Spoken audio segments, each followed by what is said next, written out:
You're listening to Virtual for West with me, Tara McCarthy, and my co-host, Brittany Patterson. Today we're talking with Josephine. Josephine is the creator of the up-and-coming YouTube channel My Name is Josephine, which shares anti-politically correct views on feminism, Black Lives Matter, free speech, and more. Thank you so much for joining us, Josephine. Thank you so much for having me. Yeah, it's a pleasure. My first question for you is, how do you feel about the way the media have been portraying Trump supporters as Nazis, etc. recently? Well, I think it's ridiculous, and I think it's an easy way to make an argument when the person against you or the person that has an argument against you is a Nazi. And what's interesting is that a lot of the people that are getting called Nazis don't even like Nazis. It's like they are acting like there's some uprising of fascism in the United States when that's not really true. Trump hasn't said anything that's remotely close to white nationalism, that's remotely close to Nazism. So I just think it's easier to paint the conservative side or the Trump side as Nazis just so you can have an argument against them.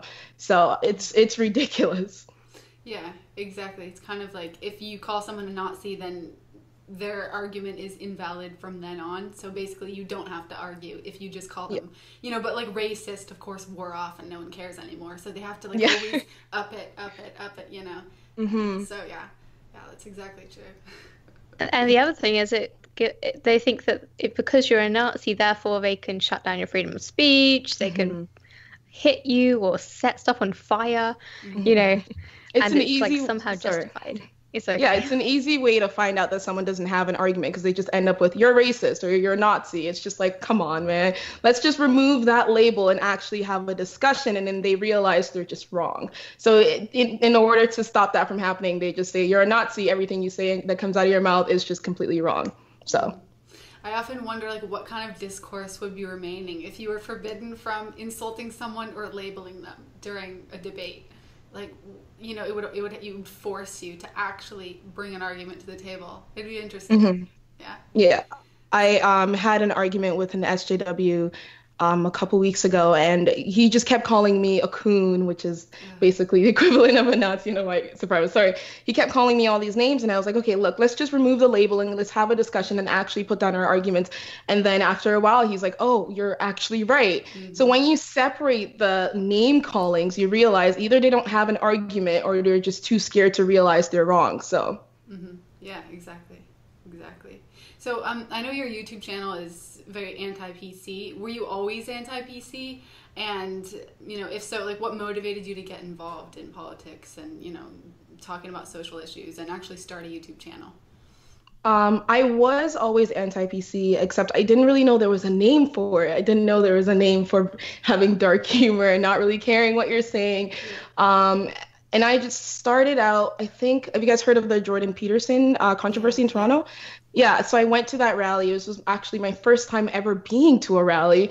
And then a lot of the people that were trying to have conversations, a lot of the white men that were trying to have conversations were getting dismissed because they're like, you're a cis white man, therefore you have no argument. So when I talked to the guy, I was like, oh my gosh, we have the same views, but you're dismissed because you're a white man. Mm-hmm. All right, well, I'm going to make my own YouTube and I'm going to tell you the exact same thing this cis white man is telling you, but it's going to come from a Black woman.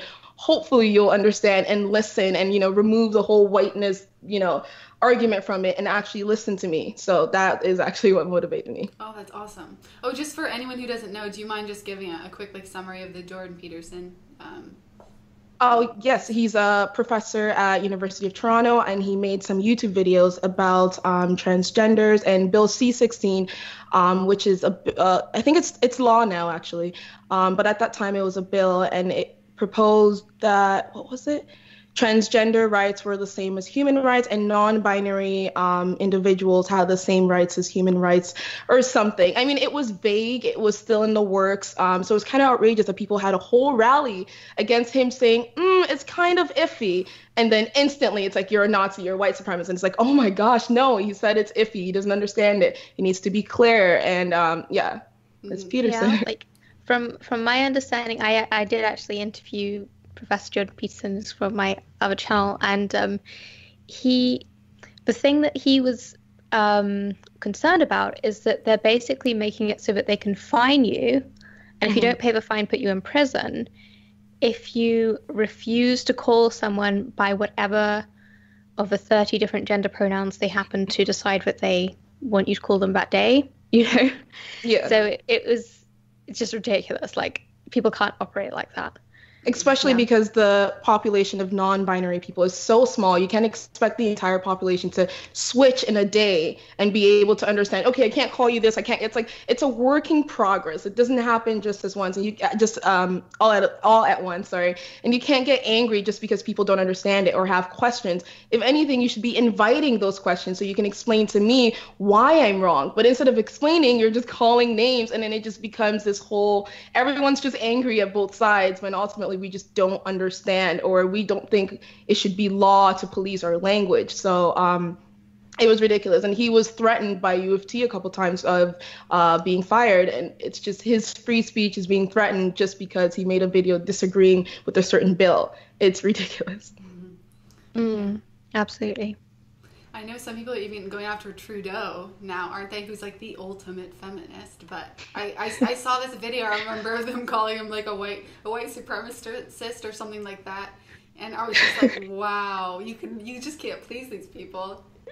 I know, it's insane. The girl that actually called him the white supremacist, who is Yusra Kogali, I actually see her a lot in Toronto. Really? She's from Toronto, yes, and she was at the Peterson rally, and she caused all this ruckus and yelling and shouting. She actually assaulted a couple people, and she went on Facebook that day and wrote how there were a bunch of Nazis and white supremacists at the event. And I personally messaged her and said, I was there. Why are you lying to all your followers? And this is why I disrespect Black Lives Matter in Toronto, because it's like, I saw firsthand what happened. And then on Facebook, she posts a different thing, and all her supporters are saying, oh my God, that's so sad. I feel so bad for you. And it's like, that's just wrong. And now she's calling Justin Trudeau a white supremacist, and it's like, oh my gosh, that's the last straw. She's done. It's over. Yeah, I mean, even pretty radical people, I think, would be like, wait, hold on, he's like our biggest cheerleader, you know? That's funny. So how did you first get interested in politics? Do you have kind of a story, or is it more of a you've always been interested in politics kind of thing? I've sort of always been interested in politics. I think just recently was when it became a big thing, obviously because of Trump. And I kind of like that. A lot more people are involved in the discussion. So that's really interesting. I mean, if I go to a restaurant, literally every other person is talking about politics. But I'm majoring in political science right now in school. So that's another reason why I'm kind of interested in it. Oh, that's so cool. Wow. Do you find a lot of your professors are like very like progressive in the sense that they're kind of pushing these agendas? Yeah. Yes. I mean, really difficult. I have to sit through classes of my professor calling Trump a white supremacist, and it's like, I'm not paying this much money for you to stand up here and talk about Trump. And they're obviously left. Their bias is showing, and it's like, I'm here to learn. Please just tell me what the stats are, what it is, and let's move on. I don't need your opinion. And what's really interesting is every time they make some kind of anti-Trump joke or anti-conservative joke, the entire class laughs and claps. And I'm just like, this is ridiculous. We're training all these students to have so much hate towards this other side that really they don't deserve it. So they're far gone. My professors are far gone. Yeah, it's really dangerous to, kind of program people to hate other people just who disagree with them. Like, nowadays, disagreeing with someone is hate speech, basically. So, everyone on the right, it's hate speech. I'm curious if, I know you've said you're always anti-PC, so probably not. You were never a feminist, but why not? Like, what in particular made you say, oh, I would never be a feminist? Because so many women who are feminists will say, oh, it's just about equality, and that's it. But what made you see through that and never would want to identify? What's actually interesting is just recently, or a year or two ago, is when I found out the wage gap was a myth. So I'm no longer a feminist because they're lying to everyone in schools, everywhere you go, they're lying to you. There's an Audi commercial in the Super Bowl that said women don't have equal, exactly. And it's just like everywhere you go, they're lying, or like the rape culture in the West, they lie about that as well. I am a feminist in the sense that I do believe men and women should be equal in some respects. but the movement has just changed entirely. It doesn't matter if you think that you're a feminist because you believe in equality. That's just not what the movement is now, unfortunately. And you need to step out and tell people, okay, we need to change things around, or not even have the feminist movement. I mean, what they were fighting for in the 60s, what they were fighting for, we have it now. Exactly. So what really is there? It's non-issues like mansplaining and manspreading and BS like that. I don't know. It's sad. It's really sad. Yeah. Well, it was just like a culture that was created of oppression, so people were looking for ways to be oppressed. And then with feminism, there were no problems. So they created the problems in order to solve them. But it was really just, they got down to such minute details. It was like, you guys are insane. But also like the hypocrisy of ignoring real problems, you know, against women, real oppression against women, like in the Middle East. They don't care. Or that's a real rape culture. They don't care. So it's just that hypocrisy too, where I would never identify with you if you can turn your cheek to this, but then act like mansplaining is such a huge issue. So, yeah, for sure. What's your favorite aspect of the alternative media, and do you consider yourself to be a member of the alternative media? I do consider myself to be a member. I think it has its ups and downs. Downs in the sense that you get to pick what you watch and you kind of live in this little bubble where you don't see other ideas. But it's a good thing because all these other ideas are available to you. So watching CNN, you only see one view. Like my parents always only watch CNN. I always watch CNN. And now it's like I just don't trust them anymore. And now I can go to alternative media where I can pick who I listen to. So to make sure I don't get stuck in that little bubble, I make sure I listen to different points of views just so I can strengthen my own view as well. So it's very interesting. I think mainstream media is having their downfall. It's very cool. Yeah, you mentioned you used to watch CNN. What made you start to distrust them? Was it like WikiLeaks and kind of getting exposed during the election cycle? WikiLeaks and engaging in I hold them responsible for blaming Trump supporters or calling Trump supporters white supremacists. I'm not sure what his name is, Van Morrison or something.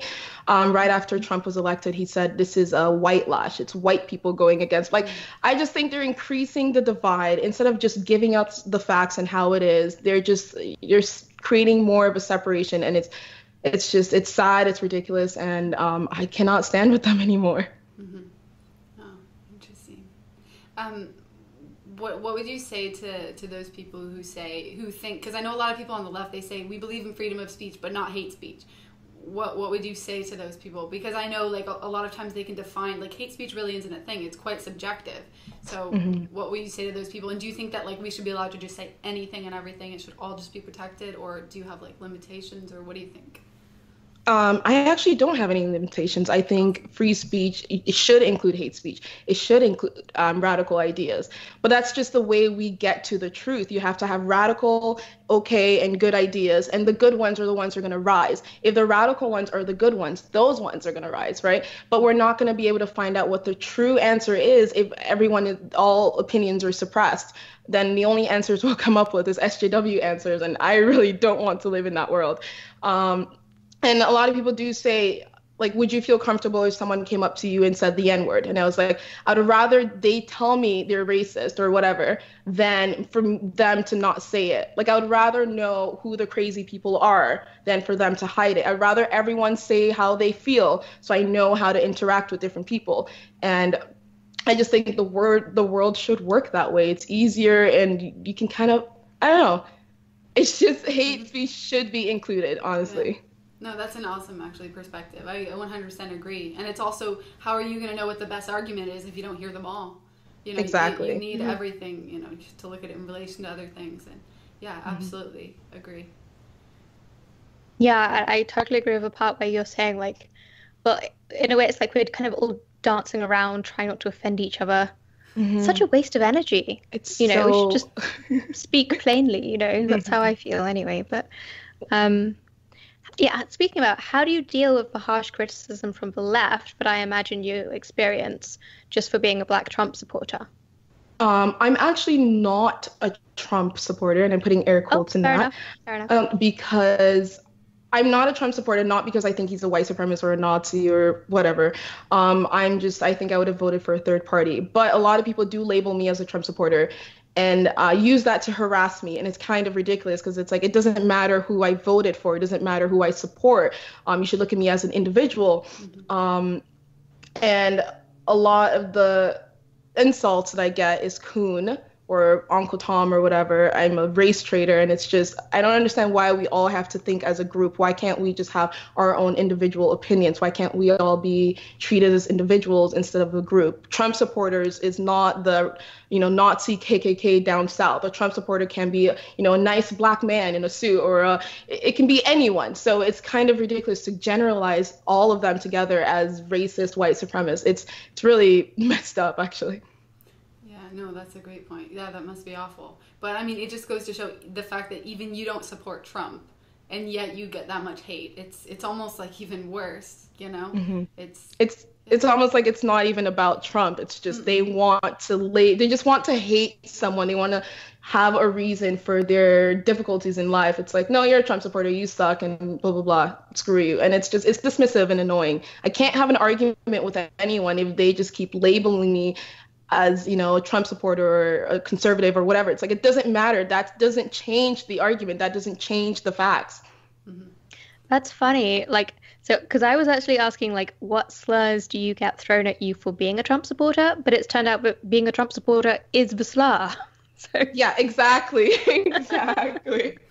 It is a slur now. That's really interesting. Yeah, and sorry that I assumed that. It's just that's most people who come on this show happen to be. That's fine. So and it shouldn't. Sorry. It's okay. No. I was just gonna say, what kind of political angle do you take, if you take any? I'm more of a classical liberal, I think. But it's like I'm still discovering myself. I'm still trying to decide where I fit in, and that's why I kind of hate labels. And that's why I hate arguments being tied to labels. So you're conservatives, you have to be anti-PC. If you're liberal, you have to be, policing language. And it's like, I just hate those labels. I want to find where I fit in. And every day I'm learning new things. I'm finding where I fit in. And it's interesting for me. It's been an interesting road. Yeah, but that's why it's so important to encourage, full, diversity of thought because and opinion, and allow that. Because then that's kind of where we get the stereotype of all liberals want to police speech because they, apply those labels and they want to make it, well, at least, the loudest people on the left aren't for diversity of opinion. So that's what we think they all are. But yeah, you're absolutely right that we're all individuals and you can't just know exactly who someone is just because they're a Trump supporter or not a Trump supporter. So absolutely. It's something interesting, I found out actually about you the other day is, I'm an identical twin. I know you're a twin as well, which is so cool. So does your twin, does she have the same political views as you? Are you both interested in politics, kind of doing the same thing? Are you really different? Or? She's not as interested in politics as I am, but she actually has the exact same views as me because we were raised with the same mentality. We didn't have a name for it as anti-PC. It's that's just how our mentality was growing up. So she sees my videos and laughs, but she has no idea what's going on. That's awesome though. Yeah. My twin sister and we're pretty different, but we're into all the same things. So she definitely likes politics, but she's just more withdrawn, so she doesn't really do much social media and stuff. Yeah, that's really awesome though. Yeah, will she ever come on a video with you, do you think? Yes, she will. I'm trying to force her to. She will. She's a little scared, which is actually insane. There are some people at her school that know me. They've seen my videos, and because she's my identical twin, they've approached her and tried to kind of harass her and ask her questions. And she can't answer these questions because I'm the one studying politics and she's studying marketing. So she's a little hesitant, but I'm gonna make her do it. She has to. Yeah, a lot of the twins I've met recently are the same as what I am, which is mirror twins. So it's the opposite. So I'm left-handed, my twin sister's right-handed. Are you guys the same, or are you mirror twins as well? We're both right-handed. Okay. All right. Yeah. Just curious about that. Yeah. Cool. Yeah, I have no idea about any of this stuff, but it's interesting to look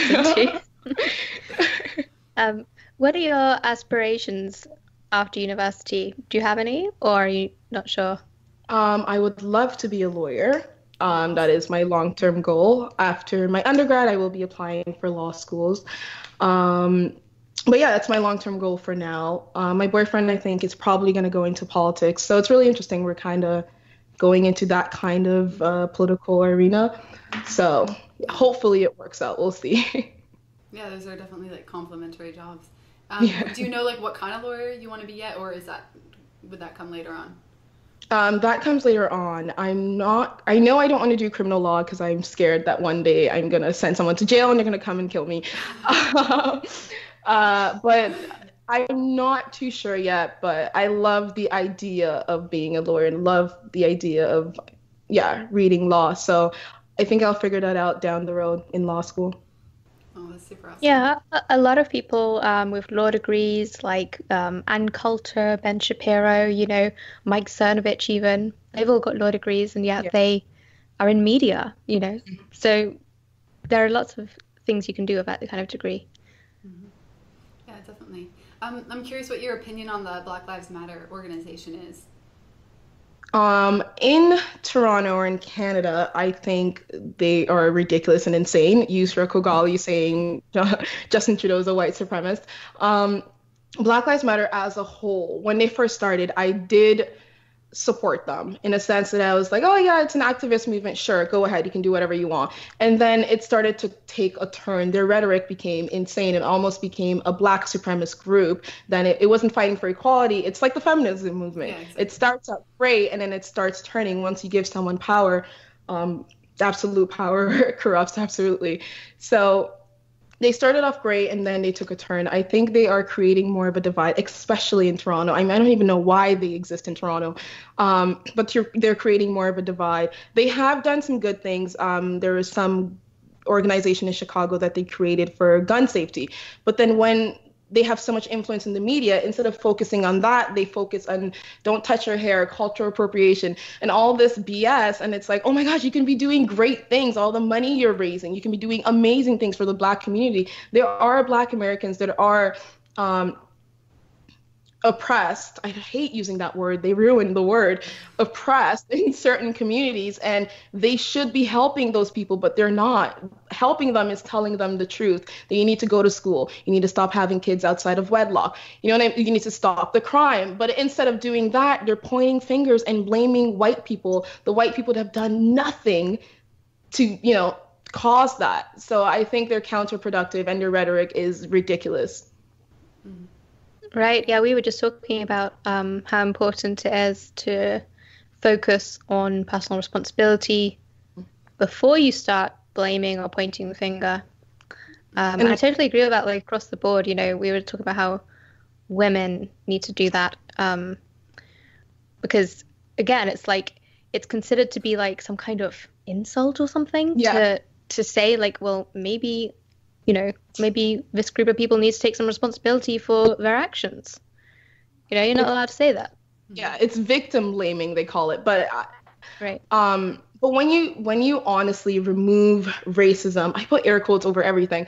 When you remove racism and every white person overnight is no longer racist, the Black community is still poor. Mm-hmm. So it's like, what are the tangible causes? What are the tangible solutions? They're not even focusing on that. They're focusing on non-issues. And that's like my biggest issue with them is that they're wasting time. They're making a lot of money off this. And I think they're just doing this for power. They're not doing this to help the community. They don't like the Black community. If they cared about the Black community, they'll be talking about the stats. They'll be saying 75% of Black Americans are born in a single mother household. They will be talking about these things, but they choose to ignore it. And it's just going to keep the Black community poor, and it sucks. Mm-hmm.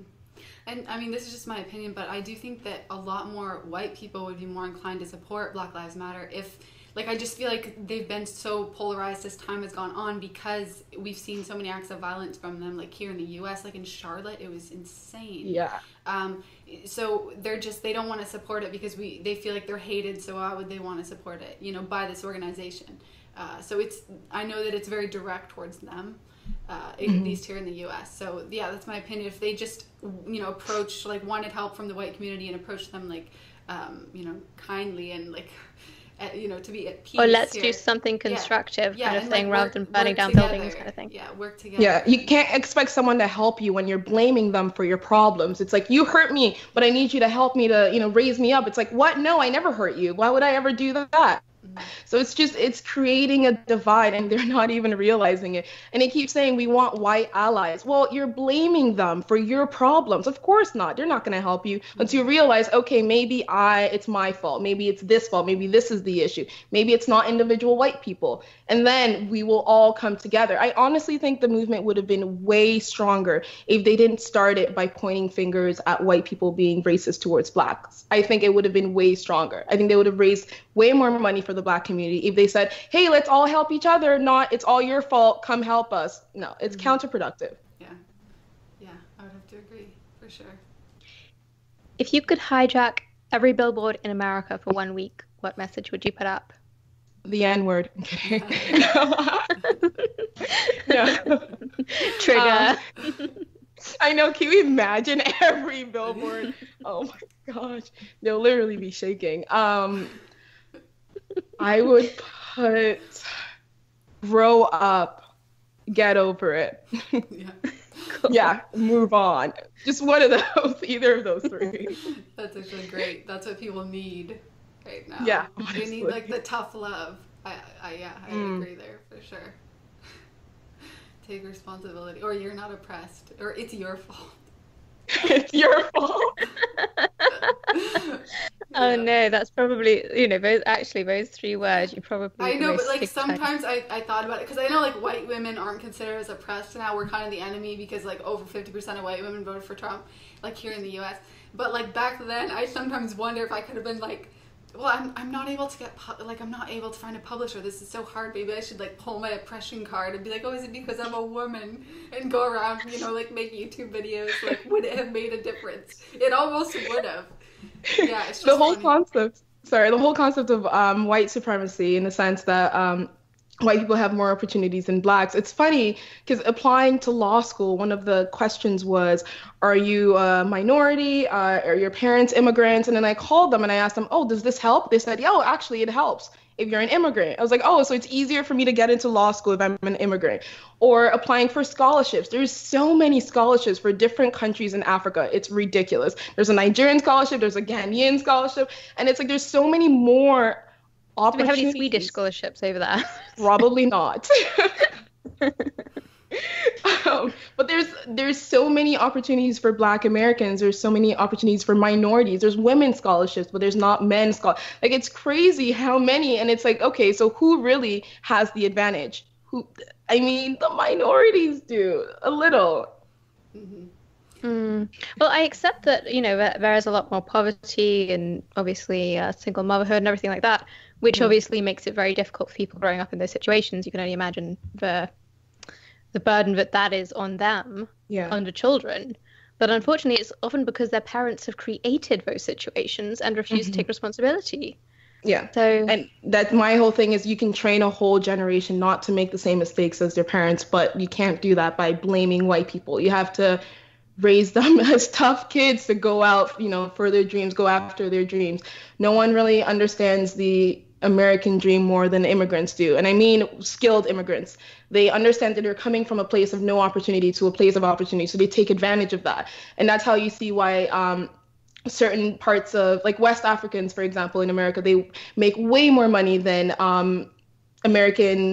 regular Black Americans. So it's like there's a different sense of, oh my gosh, my words are getting lost. Yes, there's a different mindset. Yeah, exactly. So the opportunities are there. We just have to tell them to please just take it. We can't carry you, but just do it yourself and you'll make it. So they're missing that mindset. Exactly. Or like the danger of the quotas, like if someone said to me, you can get this job, way more than that guy over there just because you're a woman. It doesn't matter if he's smarter than you. I would probably not work as hard. If someone told me like the smartest person, the hardest working, the most determined person is getting that job, I would work way harder for it. Exactly. So it's and be proud of it as well. Exactly. And then know that, oh my gosh, I got this on my own merit, not because my sex is female. I mean, how like that just like it wouldn't even sit well with me. I'd be upset about it. Oh, it was handed to me because I'm a female, which is completely out of my control. you know. So I mean, we'd have, you know, better workers in that sense too, because they would know that it was fair and it was through their own merit. Yeah, for sure. I know you mentioned in one of your videos that your parents didn't allow you to date until college. So were you resentful towards this rule, or do you think it's good advice? Maybe you didn't agree with it then, but you do now, or what do you think? I think college was ridiculous, but high school would have been better. I hated them so much for that. But it was mainly because of where I grew up. I grew up in the Jane and Finch area. It's kind of like the hood of Toronto. And my curfew was 4 p.m. every day, and my school was done at 3:30. I can't date. If I want to make a friend, my parents have to have a sit-down meeting with that person's parents. So they were very, very, very strict on me until I got to university. And then I realized, okay, they just didn't want me to follow the same path that a lot of the other kids were following. And a lot of my friends from there are, you know, either pregnant. 99% of them are either pregnant, in jail, dropped out of school, no job. So it's like when I look back and I look at the different parenting styles, it's like, aha, I hated my parents at that time, but like, look where I am now. I'll do the same to my kids, but grade 12, not college. That's so interesting. Have you ever heard of the RK selection theory? No. It's a really amazing theory, but for anyone who is aware of that theory, like that is a prime example of K-selected parenting, high investment parenting, which definitely results in better outcomes for children. And it's very unfortunate that the left, they push for R-selected parenting, where it's all like, oh, just kind of outsource your parenting, just put your kids in daycare, just, you know, let the government do the parenting kind of thing. And then you end up with all these unfortunately, you know, practically mentally ill in the way that they have attachment issues. They can't have proper relationships with people. They, you know, go around committing crime and taking drugs and things because they just don't have that same emotional bond that is available to people whose parents actually give them attention and care about them, you know. And the ones that don't have any parent care look up to gang members. Those are the parents of the community. Those are the ones that they look up to. And it's unfortunate. I blame the parents, but it's like it's time to make a change. It's time to realize that your kids are going to make the exact same decisions that you do. And they keep saying that, like, I want you to be better than me. No, they're going to look up to you and do exactly what you're doing unless you change your ways. And they really just don't get that. It's tough love. It works. It really does. Yeah, parents have to be role models. Yeah, exactly. And if they're not there, you know, to be that role model or to infuse their beliefs into you, someone else is going to be there to do it. And it could be a teacher who's like a Looney Tune, some crazy person, you never know. So it's, if you're not there for your kid, someone else is going to be, and you just don't know if they're going to turn out that way. But yeah, I agree that discipline is the best way. I had a really strict childhood as well, and I think it was really good for me. And that was one of my issues with Black Lives Matter was I wish they created more community centers for kids, after school programs for kids who don't have their dads, who don't have a stable home that they can go to and see other people to look up to. They should be having Black Yale graduates, you know, Black Harvard graduates going to these neighborhoods and saying, come on, you can do it, you can do it. But no, they're going out in streets, you know, fighting for thugs. And it's ridiculous to me because it hits close to home because I'm seeing my people hurting, and I'm seeing so-called Black Lives Matter saying they want to come help them, but they're not. Yes, they have done some good things in the States, yes, but I think they're focusing on non-issues. It's a Band-Aid solution. Yeah, I mean, because human beings, like, whether you want to admit it or not, we're social creatures, and so we're drawn towards a kind of a community. So if we don't have a community, like, yeah, it makes sense that, like, they join a gang or something like that, because that's like a family unit in itself. Obviously not a good influence, but it is. So yeah, that's like what the importance of family, the importance of community, all these things. They're really good for us. We need them. So yeah, those are great ideas. Yeah, that's a great point. I mean, wow, I never even thought about this before, but it's like that emotional connection that someone gets from being part of a gang, you know, it's because they don't get it anywhere else. Exactly. You know? Or it's because their dads are in jails. They don't have that father figure. So Tyrone down the street is their father figure. And it's like, that is what we should be focusing on. But then that comes down to blaming the individual person. That is not white people. Do you know what I mean? Like, that is a neighborhood that you need to fix. In order to fix that, you need to go to individual people and help these people, not necessarily label, racist white people. It's I've said counterproductive so many times, but it's like, that's their main issues. They focus on non-issues. Yeah, and I mean, like, even the worst person, it's like none of us are innately bad and start out that way, but a lot of people will become it in order to feel accepted. And again, that like unit to be accepted by it, and they'll move in the direction of it. So it's kind of like they say, you are who your friends are. So it's kind of like you are the community also that you choose to be in. And I think that's also another thing about cities. Like, they're so disconnected. Everyone's kind of independent and on their own, like big cities. So like, it's hard to find that there too. But yeah. Communities are so important. It's just you see less and less of them nowadays. And in your experience, from what I can see, from what I can remember, it's about 90% of African Americans in the US vote for Democrats. Yes. Why do you think that might be? I mean, obviously there are multiple reasons, but do you have any idea or insight about that? I think because the Democrats are playing them. They're playing their victim strings. They're saying, don't worry, you've been hurt by us, or you've been hurt by white people, you've been hurt by this white conspiracy, you've been hurt by someone, and we're going to help you fix it. We're going to give you welfare. We're going to give you free money. Free money plays well with the public. But they still they still don't understand that it's not helping them. It's just keeping them where they are. It's keeping them poor. But telling them that you've been hurt and I want to help you is a way to get to them. And it's unfortunate that so many, 90%, so many of them still vote that way. I think one thing that Trump said that was amazing was he said, the Black community has been hurt very badly by Democrats and I want to help them.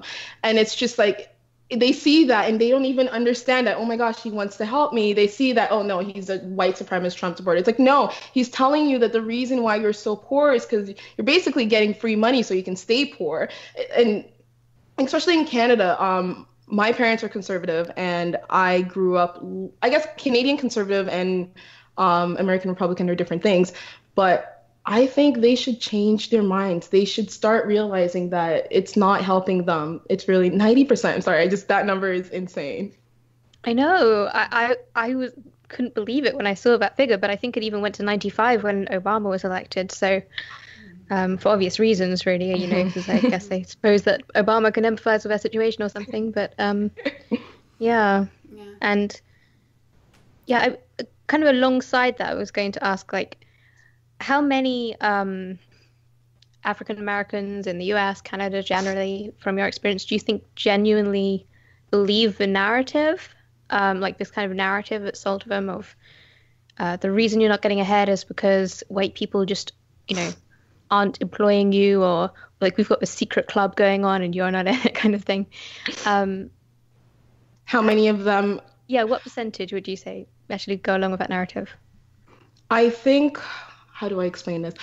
I think a lot of African Americans or African American immigrants, I don't think have that kind of mentality because they grew up kind of seeing everyone else as Black and everyone else kind of hard work pays off. I think it might have been about 60%, and just recently it rose up because like Black Lives Matter now have so much influence and they're telling these kids, this is the reason why you're poor. I mean, they want an answer. They want a reason as to why they are in the situation that they're in. And then when they say it's because of white people, it's like, aha, now I understand. So there's no point for me to even try to move forward because I'm just going to be stopped by a white man. Whereas when I immigrated here when I was 9 years old, actually, and I didn't even know. I didn't see race. It was the first time seeing a lot of white people in one place, but I didn't even think of it as race. I never thought these people are here to stop me. I never, ever thought that. So I think that really did help me be where I am today because I didn't see them as competition. I just saw it as, oh, we're all in this together. We're all going to work hard and do something for ourselves. So I think the victim mentality is increasingly It's crazy. There's way too many Black Americans thinking they can't make it in life because of white people, and it's keeping them down. And I wish I can shake them out of it. I wish my voice can be heard more so they can listen to me. But I just get classified as a coon, and then they just don't listen anymore. Where are your parents from again? Sorry. Nigeria. Oh, so you are second generation Yes. Nigerian, right? Yes. Okay, interesting. So it's like you have your parents at least had an external perspective, so they didn't Yes. get caught up in all of that, and they passed that on to you in a way. Yeah. Yeah, to be honest, I wouldn't underestimate the power of your voice, because I mean, you only have a few videos out, but you already have over 25,000 subscribers, I noticed, and I think that even, you know, there probably are a lot of Black people watching you, even if they won't admit it, that they do see your point, and I think that you will have a massive effect, and that your channel is going to be enormous. So definitely, Thank you. Yeah, I'm interested to know what you think. You know, because like the mainstream media always says crap all the time that they want us to believe, but it's not really the truth. So like, what do you actually think on a general level are the race relations, what they're like, you know, in Canada and in the U.S. Like, are they as bad as the mainstream media is saying? And if so, do you think they're going to get worse? Or like, how can we actually be productive in a way to fix this? Because it really does no good. It's just. It makes us focus on it, and then we could be fixing all these other problems in our country or, you know, in Canada, but we're focusing on this when we, you know, could hopefully easily solve it, I think. Well, I think you shouldn't fix something that isn't broke. I don't think race relations was really that extreme or remotely close to being extreme until the mainstream media started talking about it. It's such a weird vibe when I go to school, when I go to restaurants, the way people talk to me on the train, random white women smiling at me. You know, it's a weird feeling. It almost feels like everyone is looking at me as a victim. And it's like, no, I don't want to be. I want you to look at me as an equal. I think they're making it way worse. They're making it sound way worse than it is. And it's counterproductive. It's crazy. And I don't know. It's getting worse. That's one thing I would say. It's getting worse. But I don't think it is what they say it is. I think people are getting forced to believe it. They're being told that white people hate you. They're being told that, you know, white people should hate Mexicans, Mexicans should hate white people. They're being told by CNN and MSNBC that there's a white lash or there's a backlash or whatever. And that fuels their brains and it tells them, okay, then maybe it's true. And I've even seen old friends from high school get into these arguments with people saying things like white people can't be Black people can't be racist, and it's like this isn't what it used to be before. We all just got along just fine. It's just recently we're realizing, oh, this is a Black man and this is a white man. On the subway trains, I played a game with a friend to see how many white straight men I would see on a poster, and it was 0. It was all women and Black and colored people, and it's just like it's almost like we're forcing it. We're forcing it so hard. It wasn't broken before. No one really cared. We all did our own thing. I know, I do agree with you, because that's what I thought. I was just wondering your perspective, because I always thought that we really didn't have that bad of race relations. It wasn't organic. This has kind of been fomented as an agenda. They're trying to divide us, and yeah, it's really divisive right now because they're making it that way. But yeah, I absolutely, you know, just like kind of with Trump, not that many people disagree, but there's a lot of like paid protesters, you know, causing violence, and there's Antifa out there. Like they're painting a picture, they're creating a narrative that they want us to see, but that's not necessarily reality. It's just perception of reality. And the thing is, when people ask me, do you think there's still racism? Then why don't you care? There's still racism, then why aren't you, you know, against it? And there's always going to be racism. There's always going to be sexism. There's always going to be homophobia. There's always going to be every phobia there is. You can't change that. You can't change every single person. But the vast majority of people, if you go up to them and say, do you think all Black people should be killed? No, they will say no. And it's just, they're focusing on the 1 or 2 racist individuals. I saw someone racist down the street who called me the N-word. Therefore, all white people are racist. And it's like, no, but that's always going to happen. People are going to be mean to you. That's just the way life works. And they just don't understand that. Yeah, I think we just, like all these average people, you know, who are quite kind, you know, they're all being like turned against each other when we need to like turn our eye towards who's doing this. Why is the mainstream media doing this? Like, why are they lying about this? I think we need to ask questions, yes, but we need to ask them to the right people, and we need to put the blame on the right people, because there are people to blame for this racial divide in our country, and it would be, obviously the mainstream media is probably being incentivized, but by the establishment. But we need to just ask why the mainstream media is doing this and to shut them down. It's also like as you're saying, like it's like the clickbait culture. You know, it's like if CNN or whichever news outlet publishes something that looks like, white policeman killed black man or something, or worse, like a black woman or children or whatever. And I say worse just because that's the emotional reaction that we experience. They get a ton of traffic, and they make more money from ad companies. Yeah. So it is the clickbait culture as well. People just love outrage. Yeah, that's a great point. Even not from a racial perspective, people just love outrage. And it's almost like they want to find Nazis somewhere. You know what I mean? Yeah, exactly. It's like they really want that to be the case because then they can be the saviors, Yeah, so, they want this move. And in one of my videos, I noticed that a lot of these like Black Lives Matter supporters or Black Lives Matter group leaders, they always have their fist in the air and their pictures are always in black and white. It's like they want this to be a historical movement so badly. And I hope in 30 years, we don't look back and say Black Lives Matter is written in the history books. I hope not. But they really want this to be a historical movement. They really want the millennials, this generation, to be a strong generation that fought for something, that's fighting for something. And it's just like, no, oh my gosh, calm down. We're doing good. What are you doing? You're just sending us back. And they don't understand that we're progressing. They don't want to accept that we have progressed. It's just another movement they want to create when it's just really not necessary. Yeah, we call it LARPing. Live action role playing. Oh dear. And actually, go back to the BLM thing. It's actually George Soros. Yeah, the fund stump. Yeah. And he obviously was backing Hillary as well, and he backs Media Matters, which basically controls CNN and everything, and all the mainstream media. It's really, not a good look when you find out about this stuff. Yeah. Mm-hmm. Yeah, you know that it's not organic. What are your thoughts on Islamic immigration to Canada right now or the U.S.? Do you think that what Trump did was truly unprecedented? Kind of shutting off immigration from the certain Muslim countries, or what's your opinion on the state of that? Should we just let all of them in? Should there be vetting? Should we shut it off? I mean, closed borders is obviously preferable. Mm-hmm. But I think the way he executed it, I don't agree with. But I understand why he did that. He said because if he were to announce it, then a bunch of the bad people would have came in at that time. I understand that. It did look a little messy, but ultimately he's doing it for the good of the country. He's doing it for Americans. He cares about America. He cares about those people. And in Canada, it's a little weird because, one, it doesn't really affect them.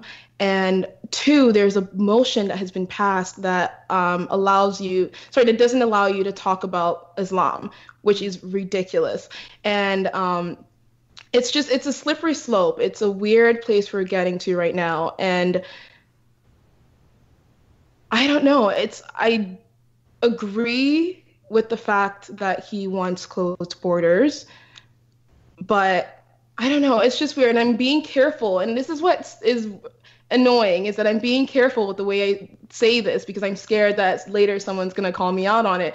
And it's like, we shouldn't be that scared. If I have an issue with Islam, it's the same thing I have an issue with Christianity, with Islam, with different religions. I should be able to say, I don't like this, I like this. It's an idea system. It's not racism. They're not a race. It's an ideology.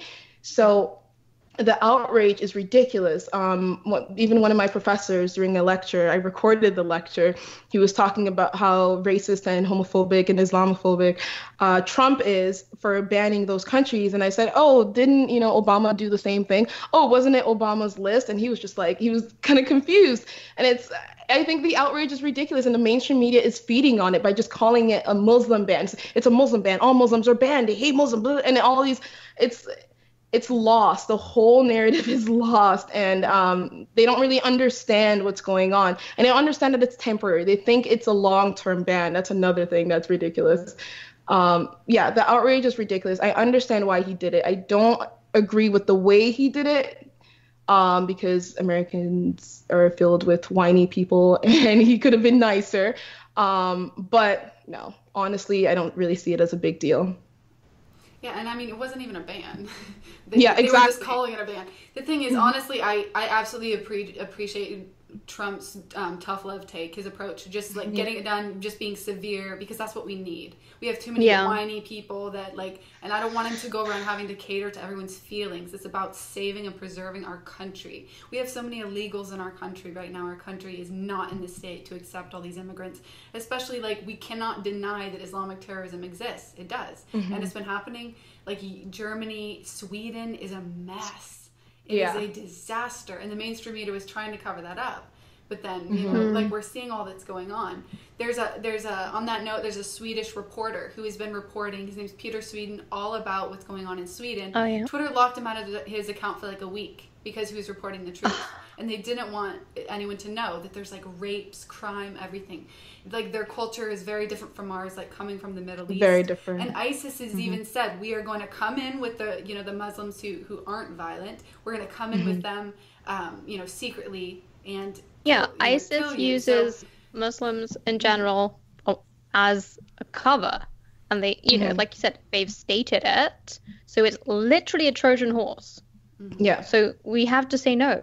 You just have to. You're right. Sorry, you're right about the whole tough love thing. Because the other alternative, I was just thinking, the other alternative was to be nicer. And I'm like, wait, that's not going to play out, right? You have to make these tough decisions. You have to annoy a couple people in order for you to reach an ultimate good. And unfortunately, a lot of people were upset by it, but that's just the way the world works. And people ask me if they blocked immigration from Africa because of Ebola, how would you feel? If they said like certain people from Nigeria are wrong, how would you feel? And I thought about it and I was like, I wouldn't really care if they're trying to block bad people. Then I would be like, I live in Canada. Yes, block it. You know what I mean? So it's just, I understand the tough love. It needs to happen. It did. Sucks. Yeah, it's just quarantining. You know, it's not. When you put someone in quarantine in a hospital, you're not saying, you know, we hate you. You're saying, sorry, but we can't have you coming here and infecting everyone else. Yeah. You know? Yeah. It's just a practical measure. And they lied about the amount of people that were even stopped the day it happened. They said thousands and thousands of people were stopped midair. They had to stop. And they lied about that. And that increased the outrage, and that just created more hatred towards Trump. And I think it sucks. The media is just painting him as this horrible person. And I'm trying hard not to catch myself kind of going that direction, because I always give him the benefit of the doubt, because I'm like, okay, come on. Like the Planned Parenthood thing, I thought he banned it in all of America. And I was like, okay, wait a minute. And then you realize, okay, maybe he's doing certain things for the good of the country. And then you realize maybe he's not such a bad man. And people don't really go that far. They just see a headline, a clickbait headline, and say, oh, I hate him, he sucks, and the Muslim ban. I mean, can you imagine just waking up and seeing Trump has banned all Muslims? You're like, yeah, exactly. And that is why these people are so hysterical, because they're actually believing these mainstream media headlines. They think literally Hitler is running the country. Can you imagine? Literally Hitler is running. The amount of psychological damage that the mainstream media has done to the general public is ridiculous. Yeah. And actually, before we end, I just quickly wanted to ask you, do you visit Nigeria often, or do you have family there? And is there anything you'd like to tell us about it? Because I've never been there and I'm interested to know. Oh, yeah. I have not visited since I came to Canada, unfortunately. But I'm definitely going to visit with my kids, because I would love to go back to my old neighborhood and kind of look around. I have family there right now. They like it. My parents want to retire in Nigeria. They came here to kind of work and then get, the money and then retire in Nigeria. So where I lived, my neighborhood was really, really cool. It was a fun time for me. I would love to go back, and I'm really interested in like the whole dynamics and aspects of Nigeria. Not the politics. The politics is ridiculous. They are going downhill with that. But certain areas are good. So I lived in Ibadan, which is like a more neutral area. And then there's like the Muslim area, the Christian area, and I lived more in the Christian area. So it's probably why I had a great time in Nigeria. Other people might have different stories. So. Yeah, wasn't there that like a couple of years ago, was it in Nigeria where they that terror group kidnapped like 200 Yeah, kids or Boko something. Haram kidnapped 200 girls or so. Yeah, exactly. I know, but I did That not is live in that crazy. area. I know, it's ridiculous. I don't get it. Boko Haram. Are they still active? I'm not really too sure about that. Yeah, I'm not sure. I imagine. I haven't Yeah. heard that they've It's gone. terrible. Yeah, it's really scary. Okay, so we've come to the end of our show, but it's been so great to have you, Josephine. Where's the best place for people to find you, more about you and your work? My YouTube channel, which is My Name is Josephine, and my Twitter, which is Name is Josephine. All right, great. Yeah, And yeah, I'll link everything below so people can find it really easy in the description. amazing. Thank you. Yeah, I feel like we're talking to like the next Lauren Southern. Yeah, it's That's a gonna be great. compliment. It's gonna be great. It's so great seeing because I could count them on my fingers how many like young women were on YouTube, speaking out against all just taking a right wing stance, and you don't have to be like a Trump supporter or whatever, but just someone who's like talking sense, a woman on YouTube. So it's really nice to see more of that. It's really encouraging. Yeah. No, I think it's even better that you're an independent thinker. Like you don't necessarily have to go with one candidate. Hmm. Hmm. Um, so I just want to say to everyone listening, thank you for listening to Virtual for West. If you'd like to support the running of the show, we both accept donations via our websites. Links are in the description, and you can find Brittany's award-winning book, Hatred Day, on Amazon, Barnes& Noble, and Audible. And remember to check out Tara's